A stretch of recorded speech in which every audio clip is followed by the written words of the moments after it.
Banking எம்ப்ளாயீஸோட நம்பரும் குறையும்.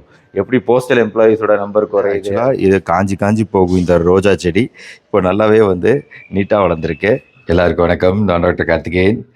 வழக்கம் போல் காலை நேரத்தில் இன்றைக்கி என்ன புதுசான நியூஸ் வந்திருக்கு அப்படிங்கிற விஷயத்தெல்லாம் பார்த்துட்டு இருந்தேன். என்ன விதமான எக்ஸசைஸ் இன்றைக்கி செஞ்சு காமிக்கலாம், உபயோகமாக மக்களுக்கு இருக்கும் அப்படிங்கிறதெல்லாம் நான் பார்த்துக்கிட்டே இருந்தேங்க. அப்போ தான் ஒரு விஷயம் தோணுச்சு, இந்த அருமையான காலை நேரத்தில் நாம் ஏன் இங்கே உட்காந்துக்கிட்டு இருக்கோம், ஒரு ரூம்குள்ளே உட்காந்துக்கிட்டு இருக்கோம், பேசாமல் ரூமுக்கு வெளியே போயிடலாமே அப்படின்னு சொல்லிட்டு வெளியே வரவங்க. எவ்வளோ ஒரு அருமையான சூரிய வெளிச்சம். இந்த நேரத்தில் வந்து நம்ம சில விஷயங்கள்லாம் செய்யணும், செஞ்சுக்கிட்டு தான் இருக்கேன் ரெகுலராக. பட் எல்லோரும் இந்த மாதிரி விஷயங்கள்லாம் ஃபாலோ பண்ணுறோமா அப்படிங்கிறது எனக்கு தெரியல. அது செய்யணும் அப்படிங்கிறதுக்காக தான். உங்கள் வீட்லேயே வந்து இந்த மாதிரி பிளான்ஸு இதெல்லாம் வச்சுருக்கீங்க அப்படின்னா அதற்கு நம்ம தண்ணீர் விட்டு ரெகுலராக வளர்த்துறது அப்படிங்கிறதுலாம் இதுவே வந்து நம்மளுக்கு ரொம்ப புத்துணர்ச்சி தரக்கூடிய ஒரு விஷயங்க. ஸோ இந்த ஒரு ஆக்டிவிட்டி நம்ம ரெகுலராக பண்ணுறது அப்படிங்கிறது நம்மளுக்கு ரொம்ப எனர்ஜி தரக்கூடிய ஒரு விஷயமா இருக்கும். அதை விட முக்கியமான விஷயம் இந்த வீடியோவில் இன்றைக்கி நான் சொல்ல போகிறது 5 நிமிட வாக்கிங்குங்க. இந்த 5 நிமிஷம் நம்ம வாக்கிங் போகிறது அப்படிங்கிறது மிகவும் தேவைப்படக்கூடிய ஒரு விஷயம் நம்மளுக்கு. ஆனால் நம்ம பலர் அதை நம்ம பண்ணுறதே கிடையாது. ஒரு 5 நிமிட வாக்கிங்கிறது இந்த மாடியில் பல ஆக்டிவிட்டீஸை நீங்கள் உங்களுக்குன்னு வச்சுக்கிட்டு, இந்த இப்போ ஞாயிற்றுக்கிழமை இல்லையா, அதனால் செடிகளுக்கு தேவையான உரங்கள் போடுறது, புதிய செடி விதைகள் போடுறது, இது வந்து கஞ்சி தண்ணி. இந்த கஞ்சி தண்ணி வந்து ஊற்றினா வந்து செடி நல்லா இருக்குன்னு சொன்னாங்க. இது உங்களுக்கு தெரியும், இந்த காய வைக்கப்பட்ட வேப்ப புண்ணாக்கு கொஞ்சம் ஸ்ட்ராங்கானது இது. அது இல்லாமல் இதுக்குள்ளே இருக்கிறது தேங்காய் நார். ஆக்சுவலாக இந்த தேங்காய் நார் போட்டு நம்ம பண்ணோம்னா நல்லா வந்து செடிகள் நல்லா வரும் அப்படின்னு சொன்னாங்க, ஒரு கார்டனிஸ்ட் சொன்னார். அதனால் நம்ம இந்த தேங்காய் நார் உபயோகப்படுத்துகிறோம். மண் இல்லை இது, நல்ல தேங்காய் நார். ஸோ இந்த தேங்காய் நார் கழிவுகள் நல்லாவே அருமையாக இருக்குங்க. ஏன்னா செழிப்பாக வளருது.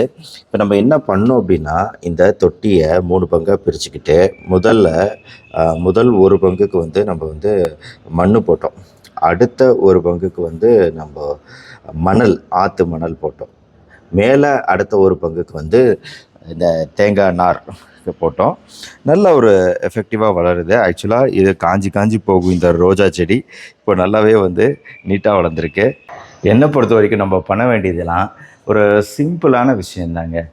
நடைப்பயிற்சி அப்படிங்கிறத காலையில் 5 நிமிஷம் சொன்னேன் பார்த்தீங்களா, நேற்று ஒரு லைவ்லேயே சொல்லியிருந்தேன். 5 நிமிஷமாக ஒரு நாளைக்கு 30 நிமிஷத்தை எப்படி சேமிக்கலாம் அப்படின்னு சொல்லிட்டு. ஸோ இந்த சிம்பிளான நடைப்பயிற்சியை காலை நேரத்தில் ஒரு 5 நிமிஷம் நீங்கள் டைமர் வச்சு ஒரு 5 நிமிஷம் போனால் கூட ஓகே. அதனால் இப்போ கூட நீங்கள் உட்கார்ந்துருக்கிற இடத்துல இருந்து எந்திரிச்சு, நீங்கள் உட்கார்ந்து கொண்டிருக்கிறீங்க இல்லையா, அந்த இடத்துலேருந்து எந்திரிச்சு நடக்க ஆரம்பிங்க. அப்படியே என் கூட சேர்ந்து நடக்குங்க. நான் என்ன பண்ணிட்டு இருக்கிறேன்னா, ஃப்ரண்ட் வந்தேன், அப்புறம் பேக் போனேன். அதே மாதிரி என்னோடய கைகளை பாருங்கள், ஃபுல்லாக ஷோல்டர் லெவலுக்கு தூக்குறேன். ஸோ இதை ஷோல்டர் லெவலுக்கு கைகளை தூக்குறது ரொம்ப ரொம்ப முக்கியம் நம்மளோட எக்ஸசைஸை பொறுத்த வரைக்கும். ஸோ இந்த மாதிரி ரொட்டீன் எக்ஸசைசஸ் அப்படிங்கிறது 5 நிமிஷம் இருந்தால் கூட போதும் அப்படிங்கிறது தான் என்னோடய கருத்து. அதனால் 5 நிமிஷம் தொடர்ச்சியாக நீங்கள் பண்ணி பாருங்களேன், அந்த டிஃப்ரென்ஸ் நல்லா தெரியும். நம்ம 5 நிமிஷம் தொடர்ச்சியாக பண்ண மாட்டோம், சும்மா இப்படி அங்கங்கே நடக்கிறோம். இப்போ நம்ம அதை தொடர்ச்சியாக கொஞ்சம் ஸ்பீடாக வேகமாக அந்த நடையோட ஸ்பீடை கூட்டுறோம் அப்படின்னா ஆட்டோமேட்டிக்காக உங்களுக்கு சில மாறுதல்கள் நம்ம உடம்புல நடக்கிறது உங்களுக்கு புரியும். அதுலேயும் குறிப்பாக அப்படியே லைட்டாக வடன்னு அப்படியே ஒரு வேர்வை வர ஆரம்பிக்கும். அப்போ நீங்கள் வெரி குட், அந்த ஆக்டிவிட்டி எக்ஸ்ட்ரா பண்ண ஆரம்பிச்சிட்டிங்க, கரெக்டாக பண்ணிகிட்டு இருக்கீங்கன்னு அர்த்தம். ஸோ நம்ம ஹார்ட்டு நல்லா வேலை செய்யுது, ரத்த ஓட்டம் நல்லா இருக்குது. அதனால தான் லைட்டாக உங்களுக்கு அந்த இடத்துல நீர் மாதிரி வேர்வை பூக்கிறது நடக்கும். ஆக்சுவலாக இன்றைக்கி நான் போட நினச்ச வீடியோ வந்து இந்த மாதிரி பயிற்சிகள் செய்யணும் அப்படிங்கிற வீடியோ கிடையாது. நான் போட நினச்சது இந்தியா போஸ்ட் அப்படின்னு சொல்லக்கூடிய நம்ம போஸ்டல் சர்வீஸ் இருக்குது பார்த்தீங்களா, இந்த போஸ்டல் சர்வீஸோட ஹிஸ்ட்ரி பற்றியும் அதை குறித்து பேசணும் அப்படின்னு நினச்சேன்.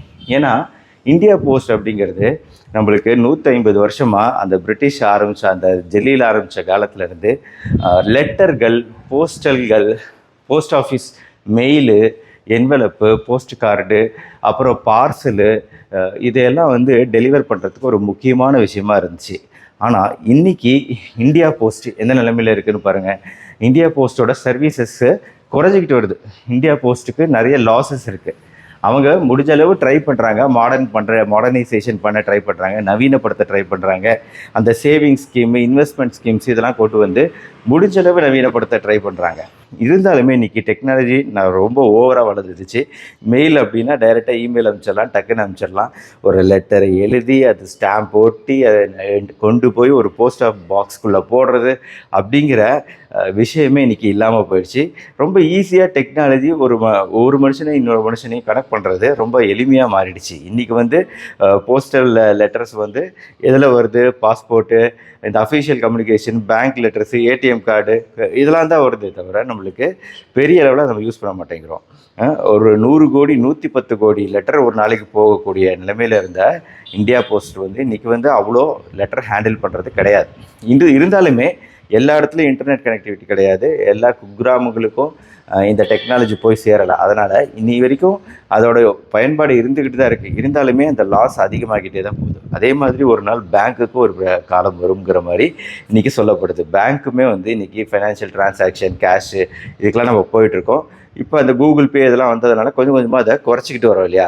நாளைக்கு இந்த டெக்னாலஜி ஃபுல்லாக வளரும்போது பேங்க்கோட தேவை கூட இருக்காது. எல்லாமே இங்கேயே நடந்துடும், வீட்டிலே நடந்துடும் அப்படிங்கிற மாதிரி பேங்கிங் எம்ப்ளாயீஸோட நம்பரும் குறையும்.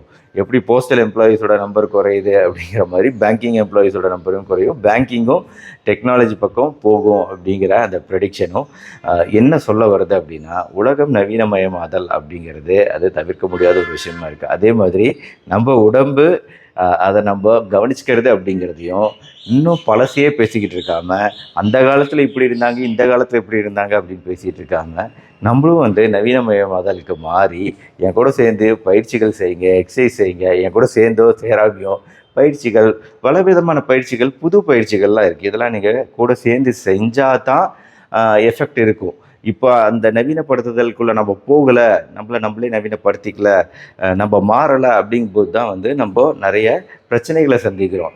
வயதாகும்போது நோய்கள் வருவது இயற்கை. ஆனால் அந்த நோய்களை தள்ளி போட்டு அந்த வயதாகும் காலத்தில் நம்ம வாழ்க்கையை குவாலிட்டியாக வாழ்கிறது அப்படிங்கிறது அது நம்ம கையில் இருக்குது.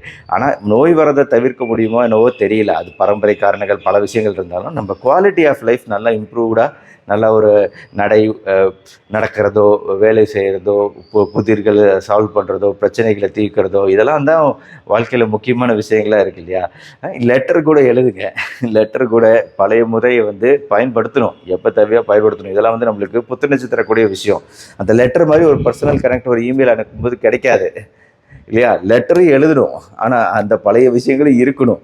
ஆனால் கூடவே நவீன விஷயங்களும் இருக்கணும். ரெண்டும் சேர்ந்தா தான் வாழ்க்கையாக இருக்கும், நல்லபடியாக இருக்கும். இந்த வீடியோ பிடிச்சிருந்தா லைக் பண்ணி உங்கள் ஃப்ரெண்ட்ஸ் ரிலேட்டிவ்ஸ்க்கு ஷேர் பண்ணுங்கள். Bye bye.